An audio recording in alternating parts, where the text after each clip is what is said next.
بولا کہ مجھے تو تو نے گمراہ کیا ہی ہے، میں بھی تیرے سیدھے رستے پر ان کو گمراہ کرنے کے لیے بیٹھوں گا،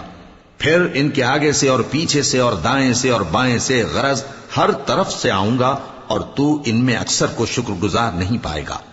اللہ نے فرمایا نکل جا یہاں سے پاجی مردود، جو لوگ ان میں سے تیری پیروی کریں گے میں ان کو اور تجھ کو جہنم میں ڈال کر تم سب سے جہنم کو بھر دوں گا، اور اے آدم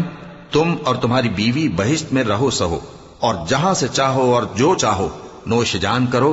مگر اس درخت کے پاس نہ جانا ورنہ گناہگار ہو جاؤ گے۔ تو شیطان دونوں کو بہکانے لگا تاکہ ان کی شرم گاہیں جو ان سے پوشیدہ تھیں ان پر کھول دے، اور کہنے لگا کہ تم کو تمہارے پروردگار نے اس درخت سے صرف اس لیے منع کیا ہے کہ تم فرشتے نہ بن جاؤ یا ہمیشہ جیتے نہ رہو، اور ان سے قسم کھا کر کہا کہ میں تو تمہارا خیر خواہ ہوں۔ غرض مردود نے دھوکہ دے کر ان کو معصیت کی طرف کھینچ ہی لیا، سو جب انہوں نے اس درخت کے پھل کو کھا لیا تو ان کی شرم گاہیں کھل گئیں، اور وہ بہشت کے درختوں کے پتے توڑ توڑ کر اپنے اوپر چپکانے اور سطر چھپانے لگے۔